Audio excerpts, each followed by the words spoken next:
69 laps at the Circuit Gilles Villeneuve lie ahead of us today. The battle for the championship is heating up between Nelson Piquet and the two McLarens of Prost and Senna. Martin Brundle and Streamline's relationship reaches breaking point. Streamline in F1 Challenge career mode. The 1988 Canadian Grand Prix is next.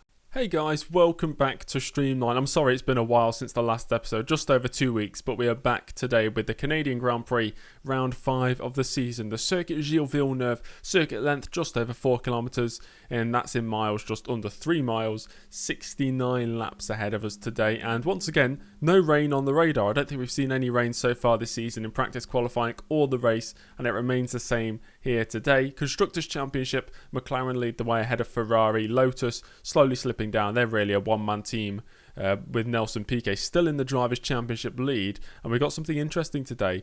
I want you guys to vote on who the reserve driver should be for Streamline. We've got a shortlist right here, and if you want to vote, make sure to join the Streamline Discord. That is linked in the description. You join the Discord, head to the personnel page, and you can cast your vote, and that'll be announced in round 6. I don't really think Martin Brundle is enjoying life at Streamline. His morale is now low, motivation is only okay, and that relationship really hasn't improved so far this year. It was a big stretch for him to drop down as well, because I know he wanted to go away for sports cars for a few years and, have some competitive machinery instead of languishing at the back of the Formula 1 grid. But we did lure him into this team, and right now we've just not been able to give him the car that he requires. We do, of course, have the update today, the upgrade to the car. Let's actually find out about the upgrades and the news in the news. Michele Alboreto returns from injury after missing the previous 2 Grand Prix. Roberto Moreno sits back out. Alain Prost finally wins a race this season, the Frenchman claiming victory comfortably in Mexico. Piquet believes this could be a turning point in the season after his retirement in Mexico. He believes this might be the start of a downward spiral. Lotus bring a new diffuser to round 5. This could be big for Piquet's chances this weekend. Tyrrell have been busy back at the factory, bringing a new front wing, a body upgrade, and their engine supplier brings a boost as well.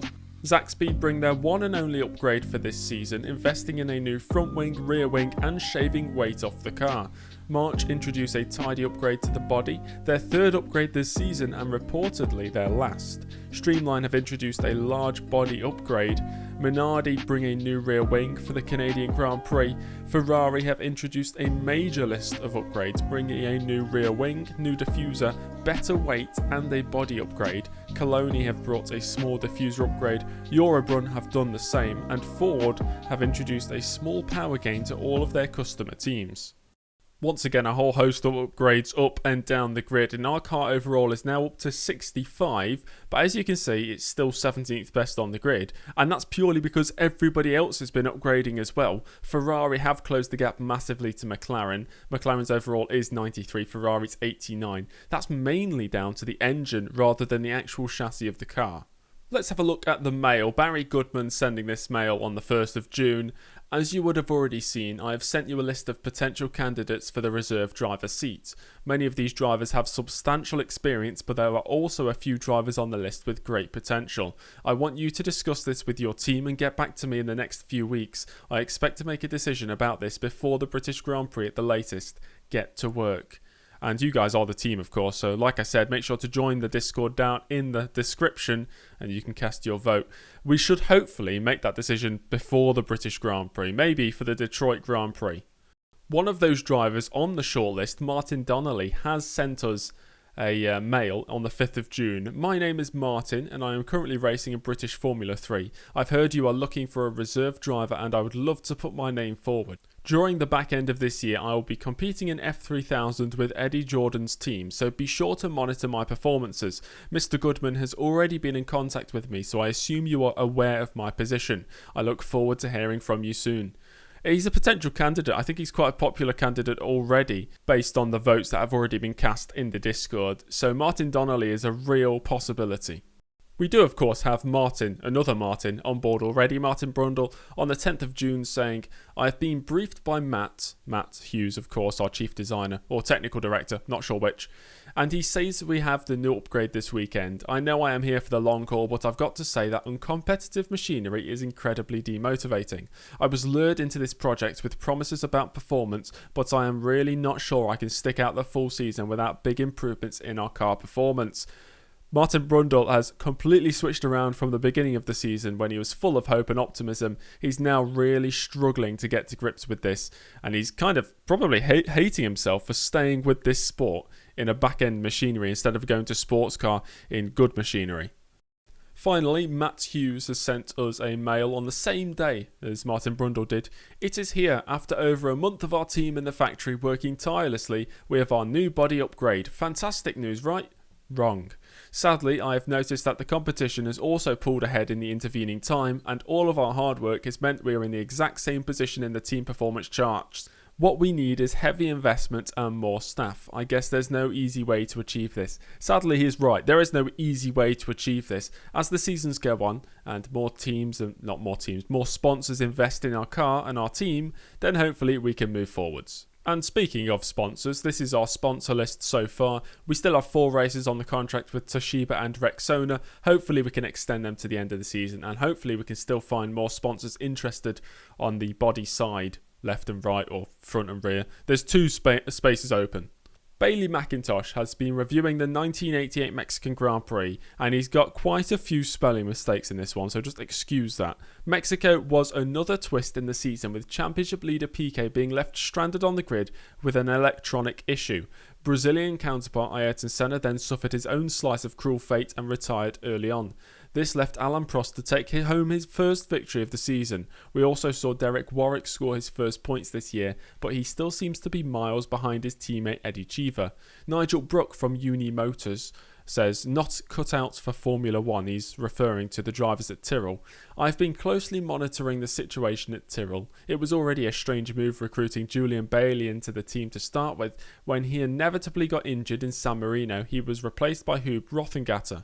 Sure, Hub has racing experience, but is he really cut out for the top echelon of motorsport? I don't think so. If I was the man at the helm, I would certainly be looking for an immediate replacement. Is that a sign of things to come? Maybe at Tyrrell? Maybe another change before Julian Bailey returns from injury? And Lauren Hook from Inside F1 saying, Brundle angry. I seem to be writing a column every week about an angry F1 driver, and today is no different. An insider at Streamline has told me that Martin Brundle is reportedly not happy at the team. Brundle's initial decision to step away from F1 at the end of 1987 in hopes of more success elsewhere was short-lived when he then U-turned on his decision. It seems the British driver might have been better suited to stepping away from the sport. I think we'll see some big changes when silly season starts, which will be any time now, really.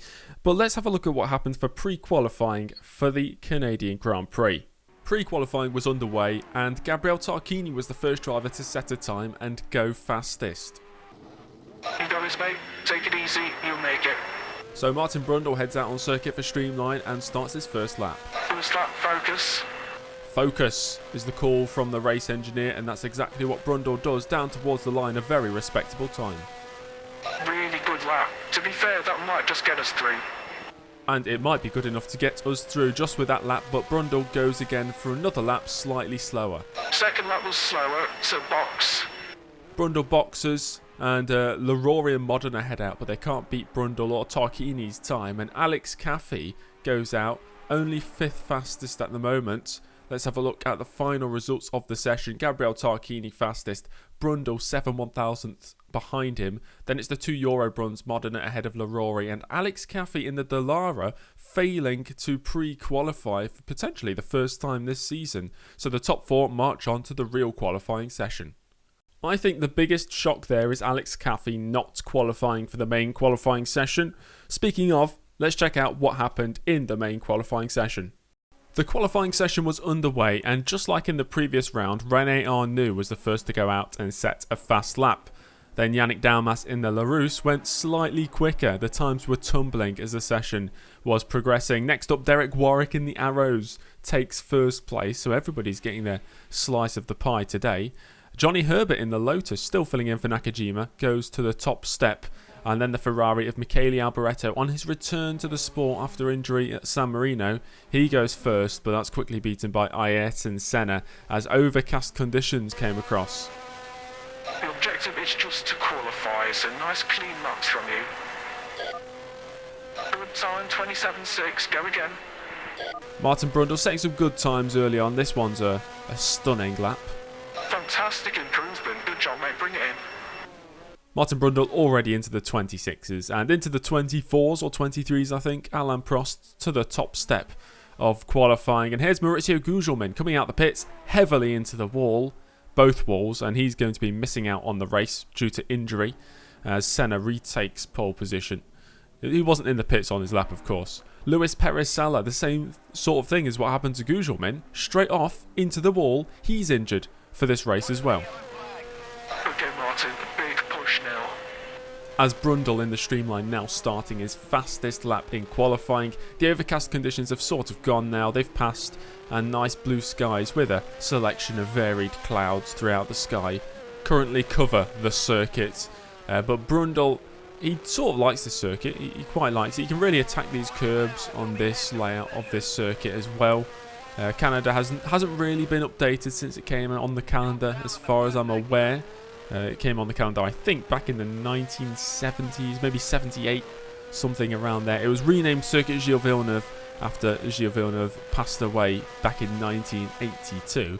But right now, Brundle up by a tenth through the first sector, Senna into the 23.4s. Of course, Brundle not chasing that. We'll be looking for a mid-26 to potentially get ourselves into that top 26. We're 24th right now, but of course there's still time for other drivers to improve. At least Gugelmin and Luis Perez Sala, I don't hope on their downfall, but they are injured, so they are not qualifying. So that's made it slightly easier to make the grid. Through the first two sectors, we're up by 0.3 of a second on our previous best as we're through this chicane down this back end of the circuit and down this very short back straight into the final chicane, which you can really attack.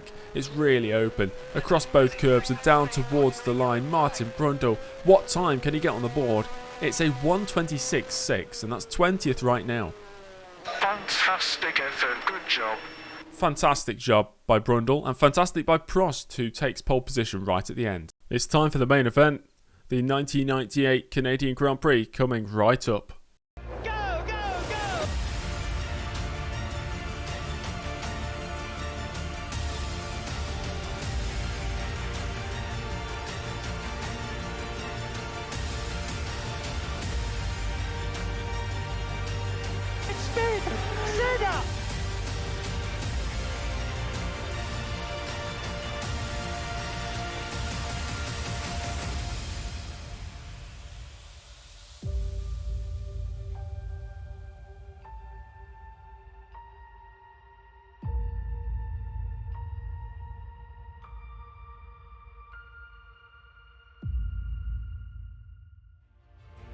Alain Prost claims pole position just ahead of his McLaren teammate Ayrton Senna. Gerhard Berger in the newly upgraded Ferrari slots in third, with Michele Alboreto returning after his injury in fourth place.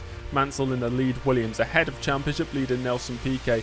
Riccardo Patrese in the second Williams, side by side with Johnny Herbert on the fourth row of the grid. The two Benettons occupy the fifth row, Boutsen ahead of Nannini, Ivan Capelli up in 11th place, followed by the two Arrows of Chiva and Warwick, then the two LaRouche drivers Alio and Dalmas.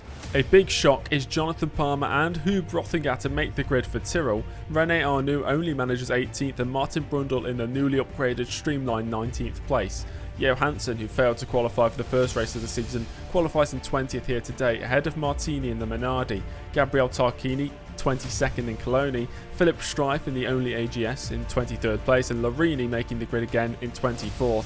Both Eurobrun drivers take to the starting grid. Oscar Larauri out-qualifying Modena. That means both Zach Speeds of Schneider and Ginzani miss out, and Luis Perez Sala and Maurizio Gugelmin, who got injured during qualifying, miss out in the race. No risk of rain, it's starting sunny, and the projected conditions of course are sunny as well. And Martin Brundle, similar to what they did last week at Mexico, going for a 3-stop strategy, pitting on lap 15, lap 33 and lap 51. Well, there's only one more thing to do, and that's go racing. The 1988 Canadian Grand Prix is next. Okay, here we go. Good luck. Here we are on the grid, ready to go racing, and Martin Brundle just awaiting the lights, and there they are, the revs go up, and away we go for the Canadian Grand Prix of 1988, and Brundle receives a hit from behind there, some driver behind him tapping the rear of the Streamline car, and under braking, carnage, multiple drivers already wiped out the race. I have damage. I need to box. And Martin Brundle missing a front wing. What happened there? I think somebody outbroke themselves. It was Martini, I believe, in the Minardi outbraking himself into the back of Johansson, causing both drivers to retire on the spot and causing even more chaos behind the two Eurobruns trying to make their way through. Larini was also another retirement at the start, which means by lap 1, turn 1, 3 drivers were already out of the race. Okay, box. No, car feels better now, so I'm staying out. So Brundle deciding to stay out, very strange decision, but apparently the car feels better without a front wing than it does with a front wing, which is not a good sign for Streamline. A good sign for Prost though, he has the lead and Berger has managed to jump Prost's teammate Senna into second place. Alboreto runs in 4th, Piquet the championship leader in 5th, and Nigel Mansell with his teammate Patrese, they're 6th and 7th right now. Johnny Herbert slipping down a position. Eddie Cheever ahead of both Benettons at the start. A great start from Eddie Cheever. Martin, you've got no front wing. Do you know? Yes, I know. Car's faster now. So, I'll just fail. And once again, the two butt heads going against each other as on lap 4. There goes Philip Strife up the inside of Oscar Larori for 20th place. He's on his way back. He lost out at the start to the two Eurobruns due to that issue. You're losing loads of time, Martin. Box this lap, please. Your car's fine. Why do I need to box? Calm down, mate. We'll talk about it afterwards. So, Martin Brundle called into the pits on lap 6. He was losing some time, maybe a couple of seconds a lap, but only a couple of seconds a lap. Maybe it's the circuit characteristics, but he rejoins down in 22nd and last place. But by lap 9, he's already on the back of the two Eurobruns who are battling with each other up the inside into turn 6. That's a move on Stefano Modena. Oscar Larori, now the next driver ahead, who's been really underperforming so far this season, and still on lap 9 on the run down to the hairpin. A very heavy braking zone, a very tight corner. Brundle sort of sends it. It's kind of a half send, and they're side by side. And Larori's going to hold on to that position. Larori out-qualified his teammate Modena for, I believe, the first time this season. He's really not been doing too well. He's not even made it out of pre-qualifying most of the times this season. So Larori to just be on the grid, the starting grid, that's great. But Martin Brundle putting him under huge amounts of pressure up the inside into the final chicane, and once again Oscar Larori holds on to the position, runs wide at the final corner, and this will give Martin Brundle the chance and the opportunity to make the move. That's 20th place now for the British driver. Nice job, that's 20th place. By lap 10, Alan Prost still holds the lead, and once again Berger still ahead of Senna, so no change in the top 6. In fact, not much change in the top 10. Boutsen has made it past Eddie Cheever.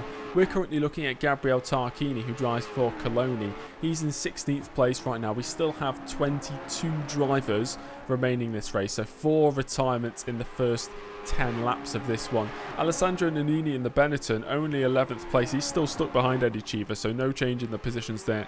And Ivan Capelli, the one sole remaining March in the race, down in 12th place, just ahead of Derek Warwick. Nigel Mansell, though, lap 11, a massive failure, maybe a brake failure, heavily into the wall, and that could well be some sort of injury for the British driver. Caution, Mansell's had a crash in front. Yeah, is he okay? We're not too sure, mate. We hope he is okay. 1 lap later, and a similar fate, this time for Derek Warwick. Brake failure, off he goes. Luckily keeps it out of the wall, so he should be okay. But Nigel Mansell, that was a big one. Let me know down in the comments what you think will happen to Mansell. Lap 13, Modena versus Larori. It's the battle of the Eurobruns for basically last place. It's for 20th place in this one, and Modena makes his way past his teammate. Lap 17, Gabriel Tarquini brings it into the pits. Not sure what the issue is here, but he retires from the race, so the Coloni is out of the race, and Thierry Boutsen also stopping out on circuit on lap 18. So the Benetton, who was running in 9th place before that, or actually 8th place because of Mansell's retirement, he's out of the race. Gerhard Berger, smoke out of the back of the Ferrari. He'll be out of this one, and he was running in a brilliant position. After his pit stop, he was down in about 5th place, but he was in a net second. Speaking of net second, Prost will be, well, net first, net second. He's into the pits. Senna takes the lead of this one, and this is Nelson Piquet, who's just been into the pits. He's putting a move on his Lotus teammate Johnny Herbert. Herbert will surely give him the space needed, as teammates do, and Piquet moves himself up into 5th place. And now 1 lap later, he's making a move on Riccardo Patrese, who's not pit yet, and this is for 4th place. Good move there from the reigning world champion, forcing Patrese out wide. And now we're just waiting for Ayrton Senna to come into the pits, and there he does. Lap 27, Senna into the pits. Alboreto, for the meantime, will take the race lead. He is not pit yet. I assume he's on a one-stop strategy. But does Senna get the overcut on Alain Prost in the background? I believe he does. Just about, and there's Martin Brundle in the Streamline to cause havoc as well. But later on in the same lap, Prost gets a run on Senna as they're both battling with Michele Alboreto ahead, and Prost moves back up into 2nd place and will now try to put the pressure on the Italian in front of him. Alboreto doing a great job on his return to the sport after missing a couple of races, but he'll be under huge pressure from the McLarens behind here. Up the inside, Prost looks for the move. Alboreto closes the door and holds on to it, but a lap later it should be an easy move here for Alain Prost on the fresher tyres, the fresher rubber, and moves into the lead of the race. Okay, we'll be boxing this lap. So the 3-stop strategy is still going to be a 3-stop for Brundle, but it's kind of changed around due to the incident on the first lap. Brundle staying out though. Martin, the pit stop. We're going to run out of fuel. No, it's fine, I've got this. He goes across the line with 1 litre in the tank. As this is lap 30, the update. Prost leads Alboreto. Senna still not managing to get past the Italian. Nelson Piquet runs in 4th, followed by Patrese and Johnny Herbert. 2 Lotuses in the points. Martin Brundle right now in 15th place, but he might run out of fuel on this lap. Only 17 drivers left in this one. Jonathan Palmer up in 12th place. What's happened to Rothengatter? He must have retired really early on in the race. Maybe we missed that. Maybe he was involved in the melee on the opening lap. And in fact, he was involved in that melee. I'm coasting the car in. I think I can make it. Yeah, none of this would have happened if you just listened to us. Martin Brundle and Streamline once again at each other's necks. Brundle just about brings the car into the pits with 0 litres of fuel left, and he'll fill up with about 22 laps of fuel, and then we'll pit once again on lap 51 or 52 of this one. And because of coasting the car into the pits, he is miles behind Stefano Modena, who was trying to go for that overcut, and he's successfully pulled off the overcut. Okay, we've been jumped by Modena. We are 18 seconds behind.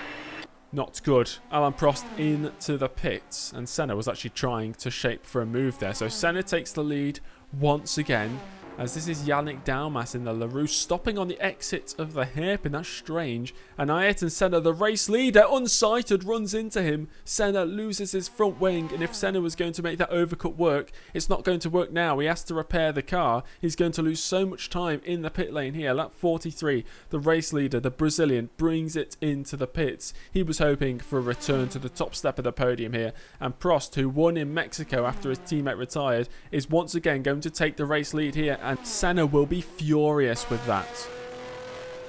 Okay, Modena has been into the pits, 6 seconds behind. We're in 14th place, and we'll be pitting in 8 laps' time.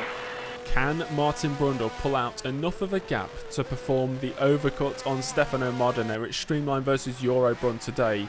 Alain Prost, though, on lap 50, still leads the way. His teammate Senna in 2nd. McLaren have not got a 1-2 finish so far this season. We know from pre-season testing and the pace they've shown in the first 4.5 races that they do certainly have the pace to pull off miracles such as 1-2 finishes. Alboreto, though, that would be a miracle if he manages to get a podium on his return to the sport. With Yannick Dalmas's retirement, we only have 16 drivers left running. I'll have to say Eurobrun doing a great job. I know they're last and second to last, but just to make the grid with both cars, ahead of both Zakspeeds as well. I don't know what happened to Zakspeed, but that's a brilliant job from the Eurobrun team so far this season. And is that Piquet slowing down? Piquet's slowing down. He's pulling off to the side of the circuit. The championship leader is out of this race on lap 50. Disaster for the Brazilian. In this lap, please, Martin. Martin Brundle bringing his car into the pits on the end of lap 51 from 13th place. The gap to Modena was up to about 10 seconds. That won't be enough to come out ahead of Modena, but it will be a race to the checkered flag once Martin Brundle rejoins the circuit. The Streamline crew getting to work, putting the fuel in, putting the new tyres on, and away Martin Brundle goes with a 6.6 second stop. Pretty rapid from the Streamline crew, and he's got about 17 laps to go. Modena 5 seconds ahead, racing to the end. Racing to the end, and on lap 55, Martin Brundle has a run on Stefano Modena to the inside of the final chicane. Modena stalwartly defends as best he can, runs wide at the final corner, and just like overtaking Oscar Larori early on in this race, Martin Brundle pulls off basically an identical overtake on Stefano Modena. Good job, Martin. 13th place. Good job from Martin Brundle. Lap 66 though, and it all comes to an end. Engine failure again for the Streamline car. Engine's gone. Engine's gone. What's the show? Martin Brundle sounds distraught. He sounds angry. I don't know how long he's going to stick with this Streamline team the way it's going. But Streamline, that's their third retirement in 5 races. And none of the races they even finished were clean. But on lap 69, Alain Prost round the final corner for the final time will come across the line to win 2 in a row. The McLaren driver has gone back to back and has really thrown himself into this championship fight. Senna in second place. With that result for Senna, he's going to take the championship lead. Michele Alboreto, on his return to the sport after injury, finishes in third. That's a very commendable result. Riccardo Patrese up in fourth, making that one stop work. Johnny Herbert once again picking up points. That's great for Herbert in his quest to try and get a main or permanent seat on the grid. And Ivan Capelli scoring a point here for March. That's a good result for the team, who I don't think have any more upgrades planned this season. Nannini just misses out. Chiva, it was going well for the first few laps, but it kind of fizzled out. Alio in the top 10. And Jonathan Palmer getting a top 10 for Tyrrell as well. There's loads of retirements, of course. Only 14 drivers reached the checkered flag. PK, that's the biggest one. That was a massive retirement. And Hub Rothengatter, there's the confirmation. He did suffer a retirement on the opening lap with that incident with Martini and Johansson as well. After 5 Grand Prix, the top 3 separated by just 1 point. Senna does take the championship lead though. PK in second place, and Prost 2 victories in a row, so he scored a maximum 20 points in the past 2 races. He's in third place. Gerhard Berger failed to score today, but what could have been for that Ferrari, his teammate Michele Alboreto does score another few points though. Eddie Chiva in 6th place. We've seen 14 drivers score points so far this season, and by the end of the 16th race of this year we will see a lot more scoring points. Hub Rothengatter, funnily enough, he made his first ever race. He's still last in the championship standings. McLaren really controlling things at the top of the Constructors' Championship. Ferrari have jumped ahead of Lotus into second place. Of course, Herbert only scoring 1 point, or was it 2 points here today? Benetton in 4th, and then it's anybody's guess who's going to get the rest of the positions. We know Williams' reliability is really poor. Arrow's on 9 points and March on 4, and there's only 7 teams scoring points so far, but there's still 11 races to go, and all things can change in the championship standings. There we have it, guys. That is the end of episode 5 of Streamline. I hope you enjoyed that one. If you did, make sure to give it a like. I think we've hit 100 likes on all of these videos so far, so if we can do the same again, that would help me out big time. We also hit 6,000 subscribers recently, so thank you very much for that. If you do want to vote for which reserve driver we pick up, make sure to join the Discord, link down in the description. If you enjoyed the video, give it a like, comment down below what you thought about it, and I'll see you in the next one. Goodbye.